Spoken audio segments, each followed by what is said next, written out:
Welding polarity is the electrical circuit that is created when we turn on the welding machine, DC type. Having a negative and a positive pole. Polarity is an important factor in the selection of the welding process for different materials. For example, using AC polarity in TIG welding for aluminum welding for stick welding, where different welding electrodes require different welding polarities for best welding results. There are three different types of current or polarity used for welding. First is alternating current, AC. Second is direct current electrode negative, DCEN, also called straight polarity. Third is direct current electrode positive, or also called set and reverse polarity. Also known as straight polarity, works with the electrode connected to the negative, and the work is connected to the positive terminal as shown here. SEN is used in GTO/TIG welding as well as some limited applications in shielded metal arc welding, stick welding. SEP heats the electrode much more than SEN in TIG welding, thus, SEP is rarely used in the TIG welding process.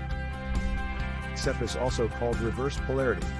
In SEP, as you can see in this picture, the job is connected to the negative terminal and the welding rod is connected to the positive terminal.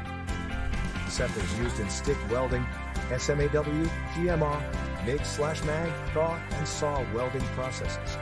Due to high heat of the electrode end, SEP results in a higher melt off of the filler wire or electrode, thus yielding a higher weld deposit compared to SEP. Alternating current, AC, polarity uses alternating current, and hence there are no negative or positive terminals. The electron flows keep alternating every 1/120th of a second from the welding rod to the base material.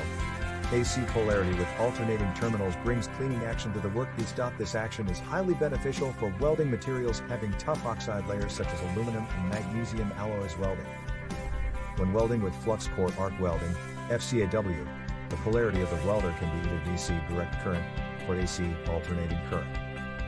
In TIG welding, tungsten is made positive, DCEP, there will be high heat on the tungsten electrode and it will get damaged very frequently, thus reducing its life. AC polarity gives cleaning action for aluminum MIG welding, enabling a good welding quality along with oxide cleaning action.